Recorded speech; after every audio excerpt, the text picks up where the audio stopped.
Welcome to Into the Woo, a wellness podcast hosted by Alice Hu. I'll be exploring the world of crystals, energy healing, spirit guides, and more to help you understand how they can unlock your potential. These concepts have helped me discover my purpose and my truth, and I can't wait to hear how they will inspire you. I'll show you how they can be accessible and powerful tools in your life.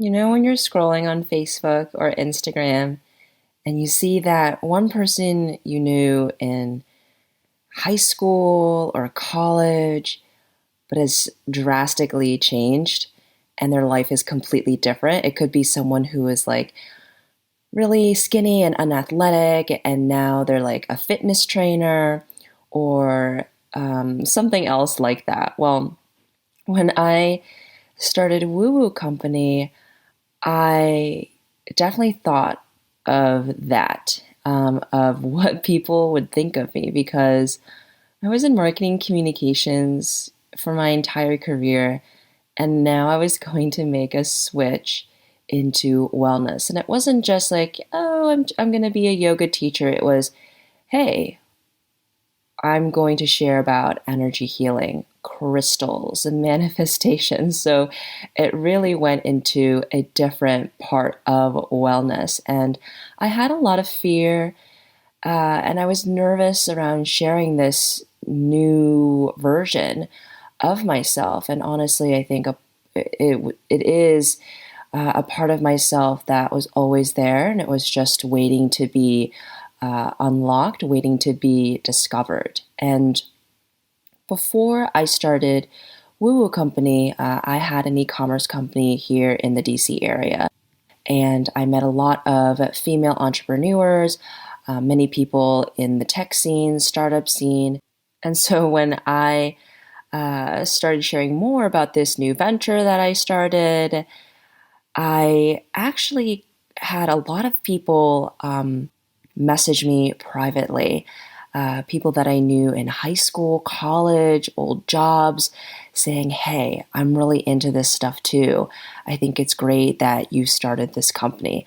And honestly, that was really unexpected. I had really no expectations when I started the first event, and then last summer when I started to really increase programming to 6 to 8 events a month.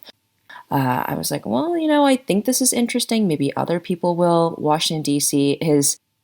has more of a serious vibe, and it's really not the first place you'd think of people being interested in everything that I share, but so many people would come out to events, and people from various parts of my life saying like, wow, this is really interesting. Keep on sharing what you're sharing. I'm learning a lot. And so that really allowed me to understand that, when you really show a side of you that you're scared, it's a big step in personal development. It's stepping into your truth, but it's also just a wonderful opportunity for others to see that within themselves as well. So I met Shelly Bell at an entrepreneurship startup event years ago. I can't even remember which event, but Shelly Bell is a visionary, a serial entrepreneur, an engineer. She has so many wonderful talents, and she's currently the founder of Black Girl Ventures. And I remember hearing her speak and being so inspired by what she shared, but also her story as well. She really was ahead of the game. Last year, we met up for a coffee, and I shared a little bit more about what I was doing, the types of events that I was hosting, and I discovered that Shelly was also really into this woo-woo stuff. She had not really spoken too much about it, at the events that I'd seen her, but she honestly really uses her intuition to guide her in everything that she does. She has a specific morning and evening rituals. She is deepening her spiritual practice. She shared with me that she oftentimes has dreams that really tell her about what's going to happen, that give her psychic insights. And so I was so excited to have the opportunity to talk to her about intuition, what it is, how it's helped her, how it's an important part of the manifestation process, co-creating what you want in this life, and how energy is crucial to everything, and how your vibe, how you are feeling, your state of being dictates what you create in your life. We also chat about relationships, the types of jobs and partnerships that we've called in based on our energy at a specific time. And honestly, we just had a lot of fun catching up and talking about our favorite modalities and tools in this space. Yeah, thank you for having me. This is great. Would never pass up an opportunity to talk about intuition and talk about, being woo-woo. I don't get to talk about it often in business, to a certain extent. So it's like, yes, let me tell this part. And interestingly enough, so I've always been entrepreneurial, but I would say like this stint of entrepreneurship was all intuition, honestly. So I was engaged to a man who did not want me to start a business. He didn't think it was stable enough or the thing to do. He didn't get it. So ultimately, at first I didn't, because I was like, oh, like I'm gonna be a wife. I gotta, think about these things, blah blah blah. Went to work. I was working for a patent search firm, and the boss I had was a really great boss. But he called me in one day and he was like, hey, actually, you're amazing, but this is not for you. He laid me off. He gave me a really great package. And I went home. I was devastated. And I went home and called California Psychics because I was like, what is happening to my life? And like the 1-800 numbers? Yes. The 1-800 numbers for California Psychics, because I was like, what in the world is going on? And, over the course of my life, I've always had, so I grew up in church, and in church for me meant Pentecostal church, which is really woo-woo. It's under the guise of Christianity, but it's still really woo-woo because it's one of those places that it's the group of people who believe in laying hands and catching the Holy Spirit, and that there is this overtaking of you of spirit. And so I would say that even a lot of what I think about, believe now, came from me really feeling that as a kid. And so even at 15, I started to have dreams that would come true. And that was all throughout the course of my life. And I would get upset about it because I'd be like, why do I know these things if I can't do anything about them? So some of them, they weren't always happy. It may be things that people are dealing with, or emergencies, or things that are about to happen that were detrimental, and I didn't always celebrate that as a gift. But because of growing up in Pentecostal church, that was viewed as a gift. And it was, mapped back to some kind of Christian experiences. So I would say I was fortunate in the sense of early on really having that affirmed, that you having these dreams that then come to life is a prediction and is a prophecy. And that was affirmed in me very early, even though some of the other parts of Christianity have felt then and have felt way more oppressive. I would say just that part of the Pentecostal church really affirmed me knowing that there's something bigger, because I felt it. I saw it. I witnessed it. I was highly engaged in it. And it's oh, this is all energy transference. So anyway, fast forward back to the psychic hotline. So I called the psychic hotline, and the woman, she tells me, when you find the thing that you want to do, the money will come, and you're not going to be with that guy. So within 2 months, my whole life flipped upside down. Broke up with that. Got disengaged, broke up with that guy and just started. I was like, I'm going to start a business. I'm going to do this. I don't know what it's going to be. I don't know how it's going to work, but I'm not going back to work for anyone. I was never a good employee. Every job I've ever gotten into, I either rise to the next position and be like, I don't want to be here no more. Or I'm always trying to fix things and that people don't want to fix. So I'm just like, yeah, it's better for me to be an entrepreneur. So as I go into this journey, one of my first ideas was to build a teepee, like the Native American tent teepee, and put it in my living room, right? And so I'm like, going to build a teepee, put it in my living room, I'm going to rent it out. Everybody thought I was crazy. And in hindsight, I don't actually know why I was so sure that that idea would work. Like I didn't have any real evidence that it would. I just knew it looked like a cool thing to do. I had an empty living room, and I was a part of this festival that we were bringing to town, and our hotel block closed early. So I'm like, maybe I can get some people to stay in it. And it didn't work out that way, but I stayed on it. And I'm like, I'm going to do it. So come to find out, Airbnb has a TP option. And from there, exactly. So I was able to put it up on Airbnb, and it worked. And people wanted to come and stay with us. And then I quickly found out that I didn't want people to come and stay with us. So after I let one woman stay, I was like, this is not what I really want to be doing.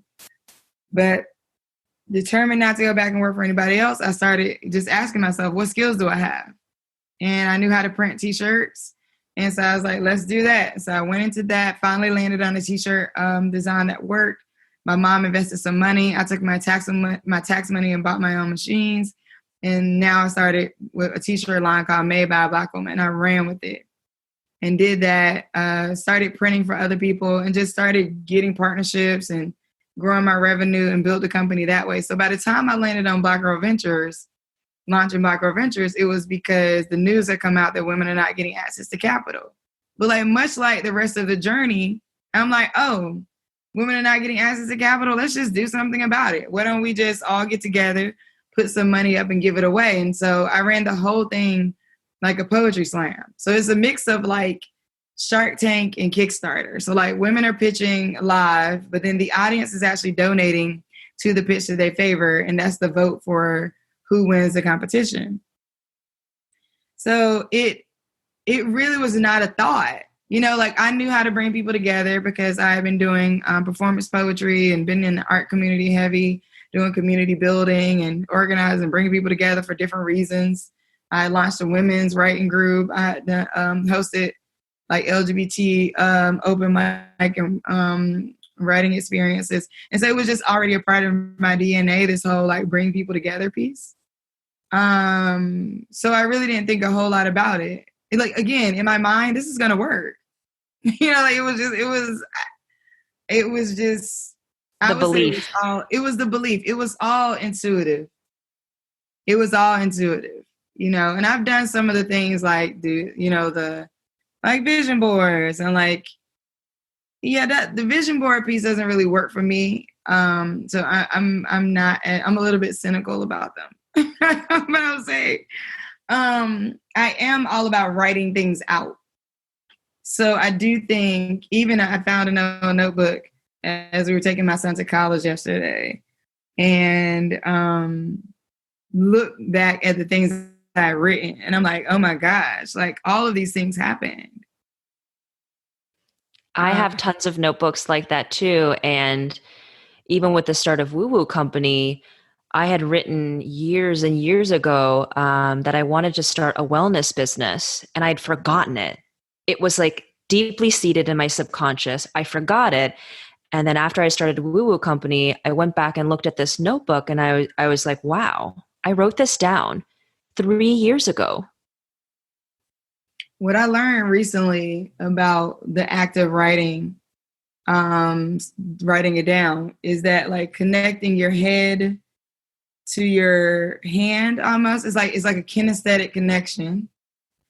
And then the energy in which you are writing is what is read by by the spirit world. Like the energy in which you are speaking about things, the energy in which you are writing. And that's why, like, you know, when you read things about like laws of attraction and that kind of thing, and it's talking about like, even if you focus on something that you feel like is positive, but you're saying it in a negative energy, like you really don't believe it deep down, that you'll kind of keep getting the things the negative result. And it's all because of the way that you sound, feel, what kind of energy you're anchored in when you're actually writing these things out and saying them. So that's why I'm also kind of, I'm careful about my affirmations, because a lot of times we're writing affirmations out of fear. If you think you're beautiful, you don't necessarily need to write down, I am beautiful, or say out loud, I am beautiful, because you already think you're beautiful.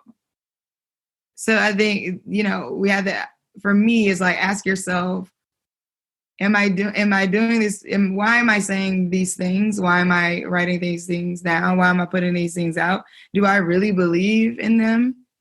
And like, what needs to be moved? Who am I being? Or who do I need to become? Or who do I want to become, actually, in order to move to the next place in my journey? Yeah, I think that's why people get frustrated with manifestation and with law of attraction and thinking positively, because a lot at the superficial level at first glance are just saying, like, write what you want down. And if you if you say it like positively, then it'll work. I think that's just one part of the equation. Like you said, there has to be the intention behind it. Do you believe it? It is always belief. If you believe that you will succeed, it's like a self-fulfilling prophecy. You will find ways to make that thing happen. But if you're operating out of scarcity, out of fear of like, oh, I need to find a job because you're scared, you might find a job, but that job isn't going to be good. And that's definitely happened to me. 100%. I mean, even with this guy that was my fiance, who we did plan and have a child together. So we have a 5-year-old. Even when I think about how I brought him into my life, in terms of like, right before I met him, it's funny, I was thinking about this recently.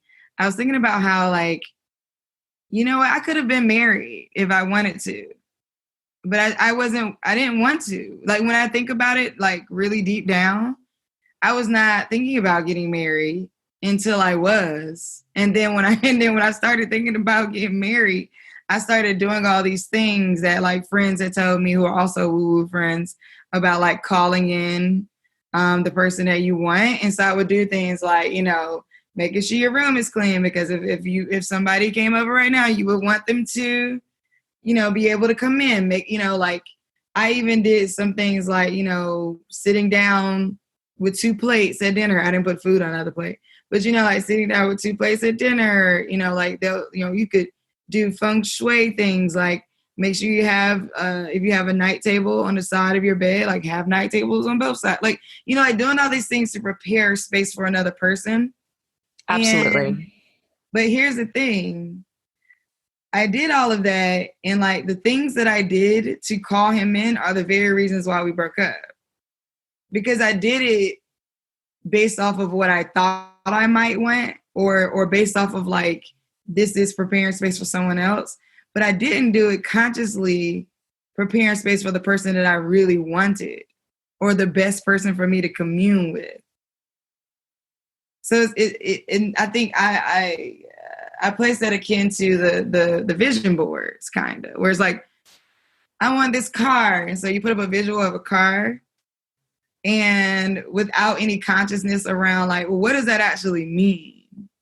You know what I mean? Like, I'm going to get this, I'm going to get this Tesla, but like, and then what does that mean though? Like, and then what? And that's cool. It's material, but, and then it's like, well, what's the maintenance behind that? Worth that ongoing? What kind of sacrifices would you may have to make for it? So, ultimately, doing all of those domestic things created this reality as if I was going to be that domestic person forever. And that's just not who I am. Like, I would rather hire a maid so that we could spend our time being together or traveling than I get like some type of burst of energy from cleaning up, so. But those are things I had to come to realize about myself. I would say when it comes to business, I was fortunate enough to lean into all that I am with this business and with the business that I've created, and just listening to myself. And I told myself, maybe maybe 10 years ago now, as I was transitioning from like Christianity hardcore to like a bigger reality of the universe that's available, I said to myself, okay, you know how people say like God the Father, right? Or, I'm like, okay, well, if God was my real father, what would I be doing? Bold things. Yes. Bold. I've never had someone ask me that, but I would not be able to fail. That's right. You wouldn't even think about it because you'd be able to just call your father. You know what I mean? Like, if you would just literally call your father. Like, okay, let me call my daddy because he gonna know what to do, right? Or let me call my daddy because he gonna have the money for it. Or let me call my daddy because my father because he's gonna show up, right? And I started saying like, so every day I'm gonna just follow my gut, no matter what. I'm just go with it. Whether it feels crazy, doesn't feel crazy, looks crazy, doesn't look like I don't even care because I'm just gonna go for it. And that has led me to every person I've met. That has led me to every experience I've walked into. That's led me to the relationships I had after. And that's constantly how I'm moving. I think it's very different from, the way that most of us are taught to operate, and honestly, how the world operates. There's a set of rules that we have to follow, and we are taught to ignore our feelings. That to be emotional is a bad thing. But what I teach in my workshops and with the monthly membership is that energy is everything. If you are creating and doing because you are joyful, you're tapping into your creativity, it makes such a difference. And it's something that I've learned to do, in the last like year and a half. And it's really allowed a flow to come into my life. And I don't do anything that I don't enjoy doing. Aside from, there's always like admin things for work and whatnot. Those are like unavoidable until you can outsource that out. But really, I think every day I'm like, what's going to bring me joy? And if something becomes too heavy, I ask myself, why does this feel heavy? How do we make it more fun? Yeah. I'm working on that holistically. I would say that I feel like I'm there when it comes to the work I do. I'm not there when it comes to my body yet. So I would say like when it comes to like I'm doing more of that when it comes to like I want my career to be fun. Like I want the work that I do to be fun and impactful. I want the work I do to be completely supported, impactful, and fun. And it's funny because like I can do that when it like I feel so much. It's so much easier for me to do it when it's things that's outside of me. And when it comes to like, well, what do you want? I'm still working through what do I want outside of being attached to my career and in my business. Yeah, I'm still working on those things because they have become such a part of my life that it doesn't even feel like work. It's just such a regular day. Like wake up, talk to my team or talk to some people in the Black Girl Ventures community. I'm taking a week off next week for the first time in a while. That's great. You deserve it. I think what this means is that you've gotten to a very comfortable place in the business. I mean, you've worked really hard for it, and now you're entering a new growth phase to really focus on yourself. And what does Shelly need? Yeah, 100%. I think, so I've just recently moved into, a friend of mine who is, you've done some things with, has been on, I think maybe on here, Shoshana French. I took her Mastering Intuition course, and I worked with her for about 9 months on understanding how to use my intuition. And one of the things that's so great about working with her was in church, I was taught to like follow rules that would create spiritual feelings, but I was not taught a lot of like tools that would allow me to make decisions. So the like, give it to God and you'll figure it out. Like at some point, what I started to realize is like, oh, I can know more. And so if I can know more, why don't I just try and know more, right? And like not be afraid of knowing more. And I think there's some practices that I've run into prior to now that make you kind of scared of knowing more. Like if you know more, something's going to happen, and I'm like, I'm over that. And so I'm moving into a more structured spiritual practice, and moving into studying Ifa, which is a African spirituality. And really like learning about orishas and different structures around prayers and offerings, and a commitment to knowing and growing as much as I can.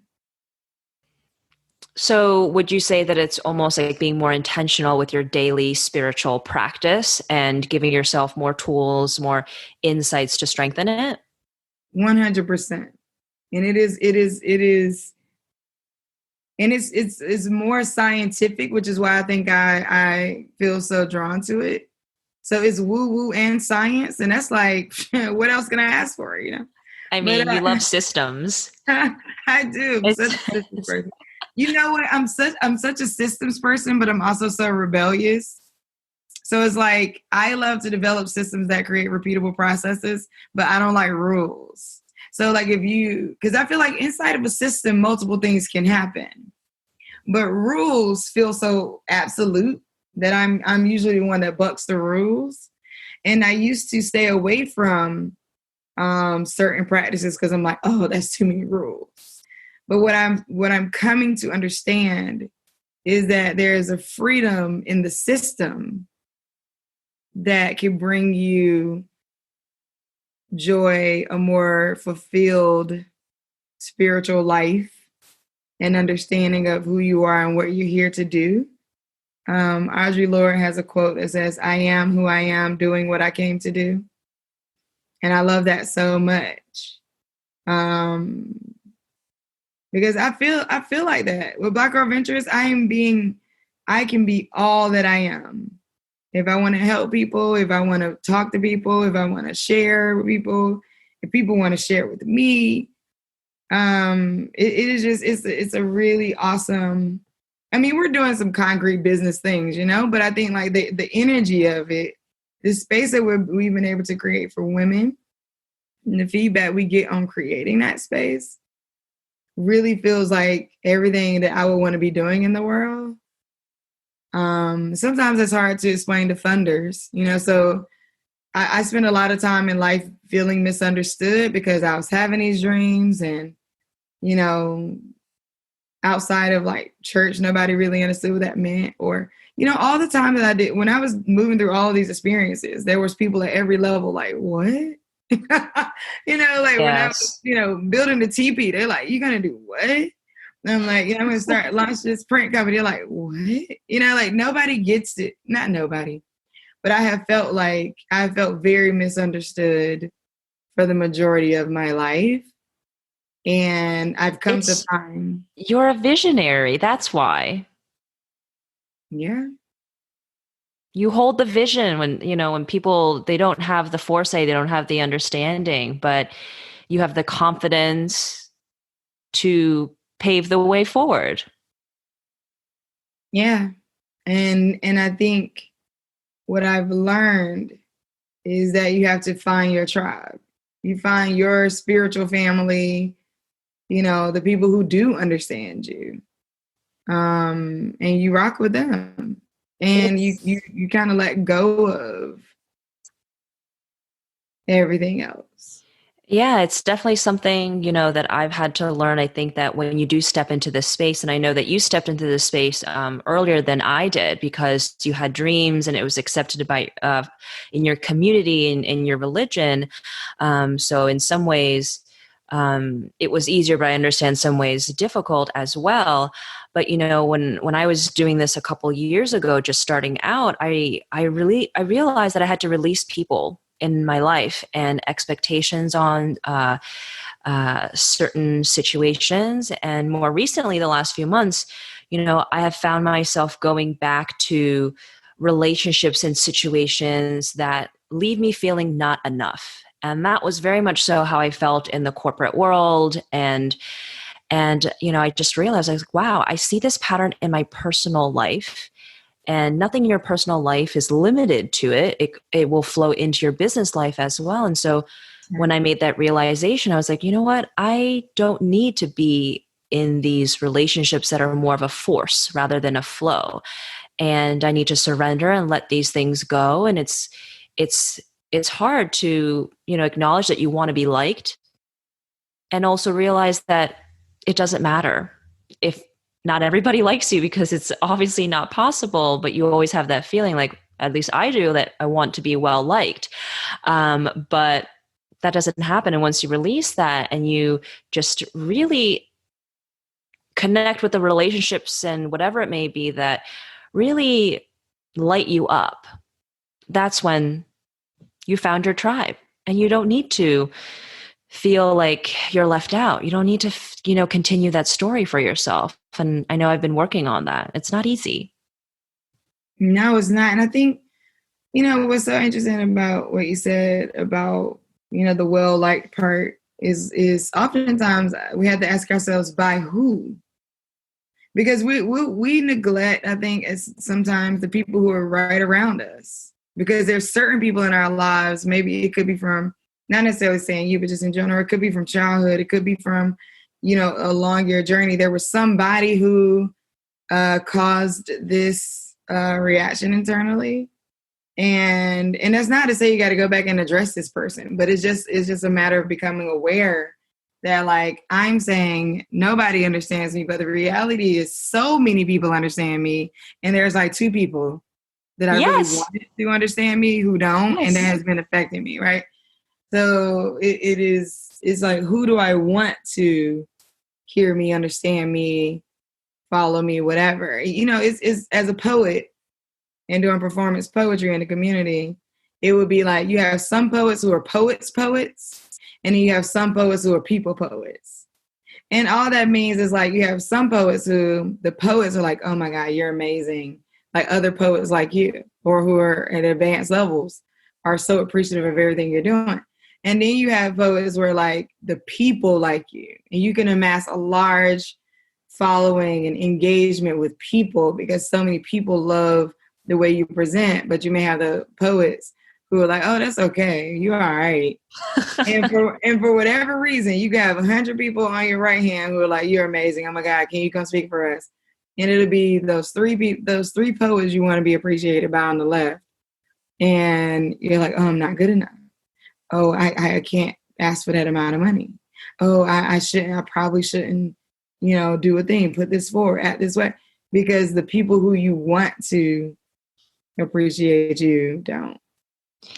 And that is such a good analogy. I think also just these things that come up are opportunities for you to shift your mindset. Are you going to be in a lack mentality or in abundance? Are you always going to see, that negative side, but not the positive side? And so when you see something like come up in your life, whatever it may be, awareness, and then you have the choice. You have the choice to say, you know what? I don't need to be well liked, or, those people don't like me, and that's fine. It's not your job to reach the people that don't want to be reached. There are so many more people that want to hear what you have to say, want to be your friend, want you to mentor them. And that number is so much larger than the ones who aren't a fan of you. Yeah. And I mean, sometimes not even that somebody's not a fan of you. It's just literally that, like, the opportunity, their capacity to be fans of anyone, or their capacity to be fans of you is limited. And so I've learned to just, like, reframe. So, one example is I was going to therapy before.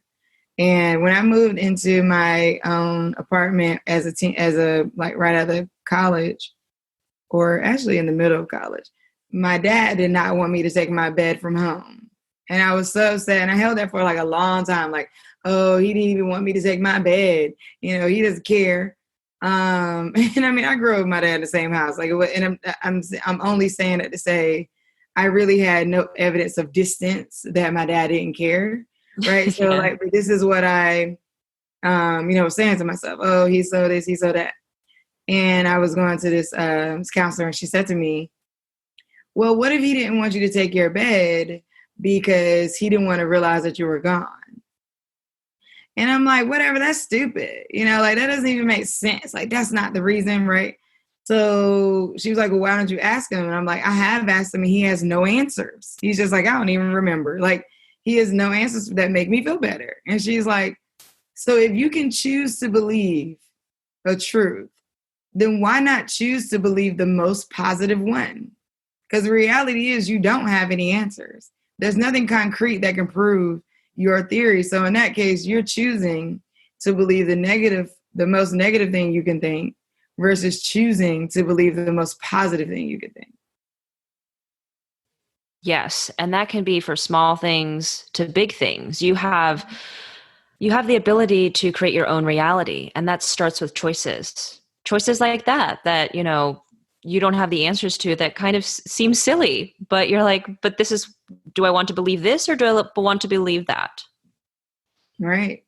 And there's really no right or wrong. I think when you start to there's really no right or wrong. It's only what supports your journey moving forward. And so when we look at things that we thought had a right or wrong, like statistics that say like men could meet like 20% of the requirements and they complete it and they will go after the job. But women would feel like they have to meet 99% of the requirements or they can't apply. It is the idea that you could just move forward into confidence. And of course, like society reinforced some of that. Your relationships with people reinforces some of that, but I think when you become conscious of it, you then become responsible for it. Yes. And I wanted to go back to chat a little bit more on intuition and how you define intuition. I define intuition as a tool that everybody has.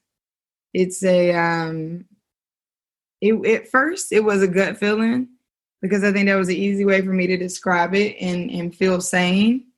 Was that like, oh, this is just a gut feeling. Oh, I just got this like umption, this like, oh, I just have this feeling. Oh, it would be that kind of thing. And then eventually it became more of a voice and it became more of an understanding from another place in my consciousness.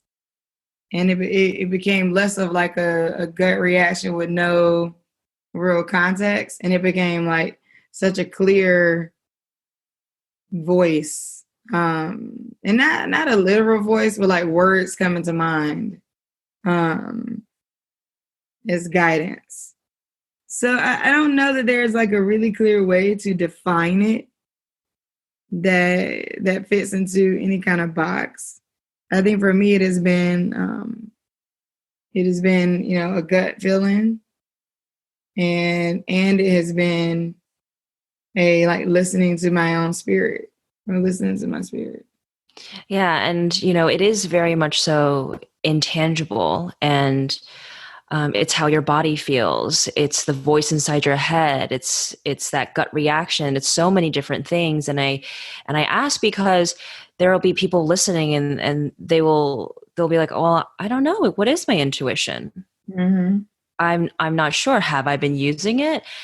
And, after you talked about the dreams, I remember we had that conversation, the dreams that you've had, and have you spent, time to really strengthen that part of your intuition and psychic connections? I know that a popular thing to do, I do it myself, is before you go to sleep, if you have a question, to ask like your higher self, to ask your spirit guides, so that you can get the answer in your waking hours. Like, have you worked on developing your dream intuition and the psychic abilities? That's such a good question. To a certain extent, yes. So I have done the like ask a question before I go to sleep thing. I don't do it consistently. So I think that's such a good question because I could do it more consistently. I should do it, but I don't do it more because I think right now I feel like I'm in a transition place where like I'm feeling a lot of and seeing and hearing a lot more when I'm awake. So one of my cousins is a medium and she usually does like a reading for me every year, and she's like maybe a year or so ago now, she was like. I was talking about narcolepsy because I was diagnosed with narcolepsy in like 2007. And then this is the medical explanation for the dreams.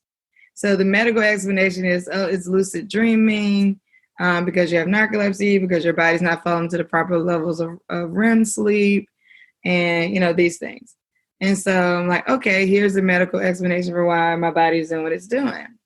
And so I had this reading years later, and my cousin, she says, well, when you go ahead and commit to the work that you're supposed to be doing, your body won't feel like it has to put you to sleep to do it. So I would say like right now, I feel like I'm in an in-between place where like some weeks I'm on and I'm like doing all the things I'm supposed to do and like, doing all of my practices and breath work and and meditating and all the things, and I'm sleeping the best, and I'm not having as many dreams because I'm hearing all day. And then there's some weeks where I just don't follow. I just don't follow That's not the life. Yeah, I'm just not structured, and I'm sleeping terrible, and then everything's coming through my dreams. So it's a bit of a dance for me right now, and I think trying to get out of the thought that like, oh no, but this is actually medical. It's hard because I didn't even think about this, but this is coming up now. I'm talking to you. There's a little bit of fear there around one, realizing that like maybe like I could have fixed this all along. And that I did not do enough for my spirit to fix it, right? Or not fix it, but to have better sleep or better quality of sleep and awakeness. There's also some fear around like, I don't know, yeah, I'm gonna have to unpack that because what that brings up for me is doubting my own psychic abilities and doubting my transition into how much I can know or how much I do know. And trusting myself and trusting my intuition. And bigger than trusting my intuition, moving into African spirituality is like really trusting that how big this realm is, like how much I actually have access to without being afraid of it. I just got chills. Yeah. I think it's really interesting what you said about how you don't need to dream when you sleep because now your intuition, your insights, your psychic ability is coming through during the daytime. And I think as you dive in more into African spirituality and that new system, it's going to open up so much more. And wow, I've caught you at such a great time. Truly big things are ahead for you that are going to be life-changing, big things moving within you. I received that. I mean, I let that shower me. I 100% believe that. There might be the day that I come to you and I'm like, Shelly, I need a reading. And you're like, I'm ready. Combining the business and combining the spirit world. This is what I have for you. That'll be such a day. Wow. I feel that. And it's so funny you should say that because it is in my destiny that I am a spiritual practitioner. And I think that I have avoided it in so many ways. I mean, I have and I haven't, right? Because I know that when I'm doing the work that I'm doing with Black Girl Ventures, especially when I'm coaching, that even the people I'm working with understand and can feel it. So, but I think for me, I'm also just like, I don't want people to feel like I'm weird. I get it. I get it. I made a really big shift a couple months ago. I had Woo Woo Company, but I also had, the Intuitive Consulting. Those are two different websites, two different brands. And I had a friend, he was like, these things are the same. Why don't you combine it? Less platforms, less things to update.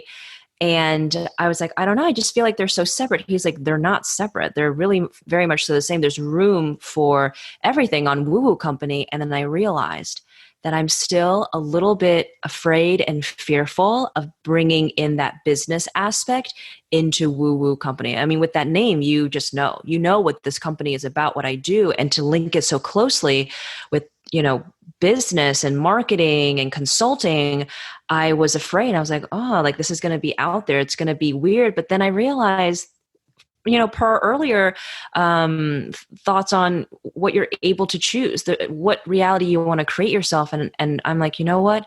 I only care about the people who want to hear what I have to share and say, not for the ones that are going to be like, this is weird. I want the ones who are curious and the ones that are like, I want to learn more. There's something that you're sharing that is really speaking to me.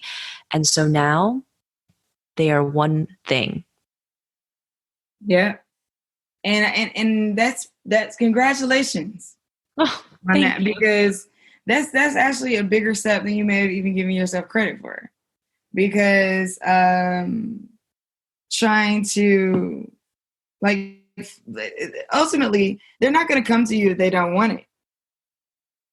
If they don't want it, if you're here, you're curious. If you're listening, you're either in it or you're curious. As much as that person may say, oh no, I'm just over here, this garden. I don't really like flowers. But I'm in this garden all the time. Yeah, like, no, you like things that grow, and so it's like, again, going back to people and their capacity. And it's like, you may not be able to articulate who you are right now. You may not be able to articulate why you're attached to this thing that I'm growing. But you're here for a reason, and I'm not beholden to your reason. You are.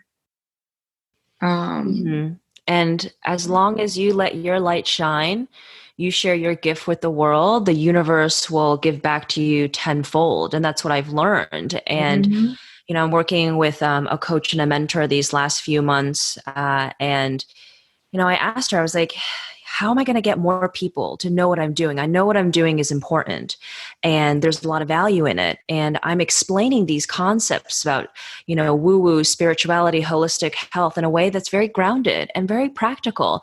And that, people aren't weirded out by, to be frank, for lack of a better description. They're just like, I'm curious. I've never seen it presented in this way. It's very relatable. And I was like, how do I get more people? And she's like, don't worry about that. It'll come. I'm impatient as well. And so she's like, just focus on doing the work. Focus on letting your light shine and doing what you love to do. And you're doing everything right now. Just be patient.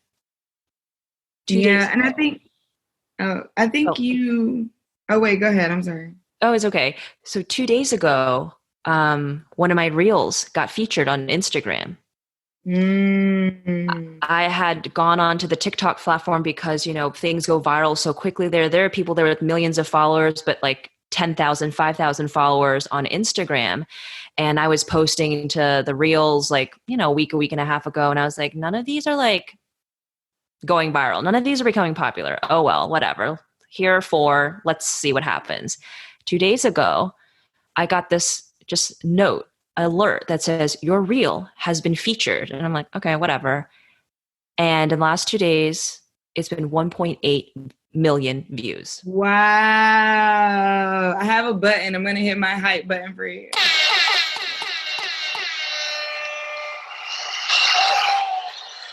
Oh my God, that was amazing. This is my favorite button. One of the women in our community brought it for me, and I'm always now on all of my Zoom calls with it. That is amazing. That's so great. Like, look at that. I think another thing that you have going too is like, you're so modern. Like, I think a lot of the spiritual woo-woo things are like ancient looking websites that nobody's updating, and you're like, what the heck? Like, why couldn't this be better? Or you have your people who are so like influencer focused that you don't know if they're actually anchored or have any actual real intuition. So it also doesn't feel as genuine. I think that like your energy is felt through the way you put out what you put out and the decisions that you make. You feel very intentional about the way you decide to engage. So I think like, yeah. I've been working on that even more the last few months, like really thinking about the impact that I want to make in the world. I want to make this accessible because, these things like, TV shows, mainstream culture really makes fun of crystals, tarot cards, like witches, spirits. But I'm like, this is a fun way to get to know yourself. These are just tools. I mean, you can sit quietly in the forest and all this stuff will come, but looking at astrology, looking at human design, looking at all these different things, it makes it more fun and more playful. And you pick what you like and you leave what doesn't serve you behind. It's funny what that you just said. What came to me when you said you could be sitting in the forest and all these things will come, is that you would be whoever you are no matter where you were. Like, you'd be doing this inside of a company. If you were working for a company, you would be doing it, in another part of the world. If you were in another part of the world, you would be like, you are who you are, and your zone of genius is your zone of genius. And when you find it, or when you've been able to operate in it for so long, like you're now just reaping the benefits of the preparation that you did all these years. One of my teachers says, preparation determines results. And a lot of times we think the actions that we're taking after we prepare are determining results. But it's like, no, like the preparation is actually what determines the results. I have told my friends that I feel like I've been preparing for this moment my entire life and my entire professional career. All the different things that I've learned in marketing and business, e-commerce, branding, translating between cultures. And, ultimately this is a translation. I'm translating the spiritual into just more modern terms. And, it looks friendly. The website, the Instagram, it's easily understood. It's presenting the unfamiliar in a familiar way. Yeah. And I think it works. So, hey, I think it's awesome. It's been fun. And I wanted to ask you, what rituals do you have every single day to really set you up for success, to make sure that you are being intentional, and any new ones that have come up for you? I do breath work as many mornings as I can. So if I don't do it every morning, I do it as many mornings as I can. And breath work is different from just like meditation and breathing because it's an active meditation. And there's a certain kind of breath that you're doing. A certain kind of rhythm to the breath that you're taking in. That has been amazing. So every morning, I light candles every morning. I light incense every morning. I sit at my altar every morning. To do the breath work, you have to lay down. So I lay down and I found one that is 7 minutes long. So I lay down and I do the breath work meditation because it's 7 minutes, like totally works for me and it's perfect. So I do that. Depending on what I feel I need to do, I might pull some tarot cards. My nutrition coach prescribed me dancing for 10 minutes a day. I have not yet gotten that down daily, but I'm close. But some of if it comes to like me speaking, then I have to take space. So like I have to have moments before I speak where like I'm just having silence, or I'm just sitting, or maybe I am dancing or moving, or just taking a moment to myself where I'm not engaged with anyone before I speak is important for me. I've lately, speaking of introducing new things, repetitive tasks have become sort of cathartic and like somewhat therapeutic. So like that's not something I would normally say, because I'm always like doing things new. Let me do this new thing, do this, do that. But like, there's these types of like hair that you get, like it's called faux locks, but like you basically braid a little bit of braid hair into your hair and then you wrap it. And just the wrapping the hair, like wrapping strands of my hair has just been therapeutic. Like I didn't know that that would be a thing. I just watched a YouTube video. I was like, I'm going to try it. But yeah, it's actually been therapeutic. Coloring,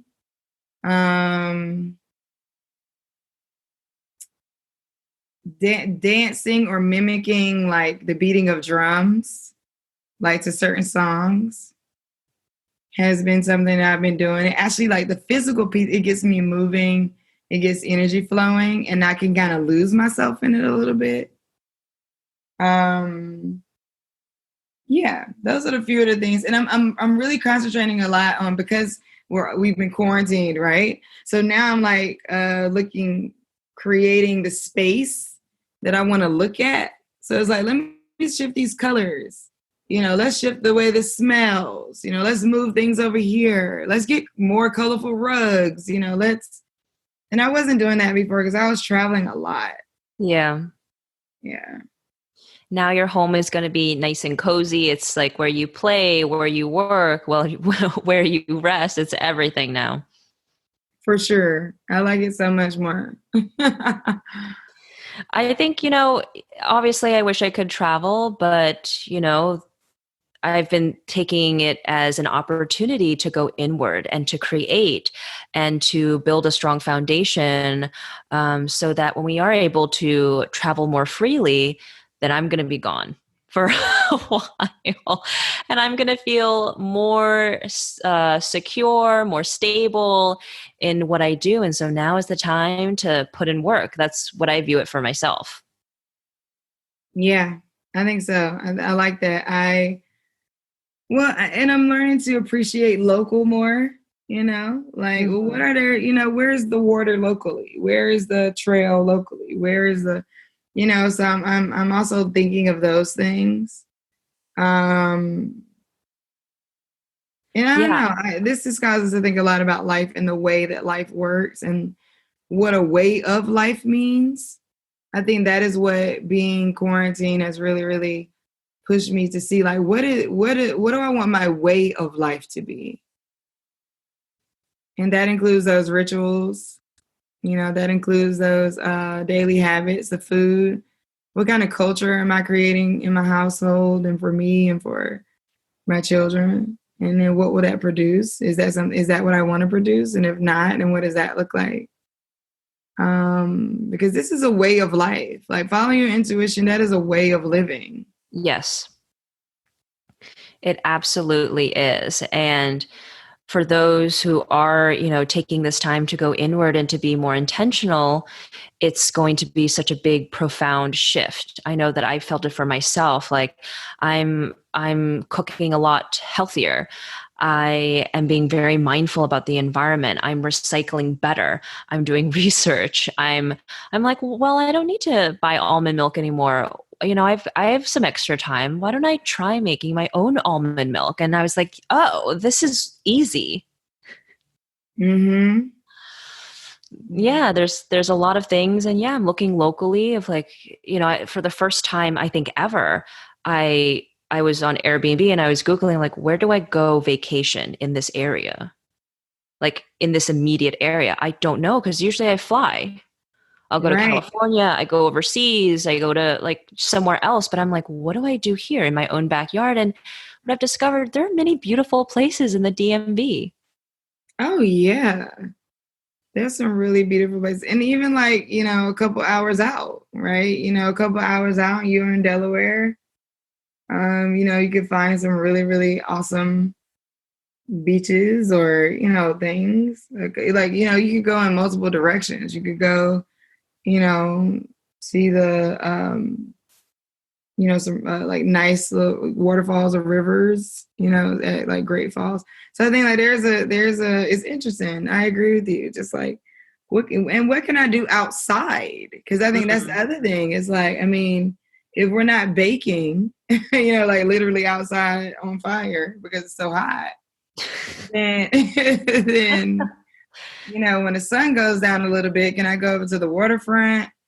Can I take a water taxi? What does that look like to do some things locally? Yeah, I went to West Virginia a couple weeks ago. I did some beautiful hikes up to the top of mountains. It was beautiful. I'd never done that. I just was like, whatever. But it was just so beautiful. And I was like, wow, this is only a few hours away. I would have never known, or I would have never looked, to be honest. Yeah, agreed. Do you have a favorite quote or a mantra that you always refer back to time and time again? I have both. Well, my mantra is resist the urge to be average. And the quote that I love is from Alicia Wilson. She's currently the VP of Economic Development at Johns Hopkins University and Johns Hopkins Health Center System. And I interviewed her, and she said, "Be all that you are as soon as possible." And I love that so much. Like, be all that you are as soon as possible. And I'm telling my children that, and people I meet that, because, I wish I would have had someone telling me that sooner in life and then supporting that journey. But either way, I feel like I found it at the right time, the time that made sense for who I am and where I'm going. This idea of be all that you are as soon as possible. That hype button was so unexpected, but I loved it. I kind of want to get my own. There were so many gems in that conversation. Something that I've realized as I speak to more people, whether they attend my virtual events or message me over Instagram, is, when you get into the space, spirituality, learning about these various tools and modalities, it can feel very isolating. You might be the only one that's really curious about these things. And it's hard to do this alone. You don't need to. And this is why I created the company. This is why I created the monthly membership, so that we're able to support one another in this journey.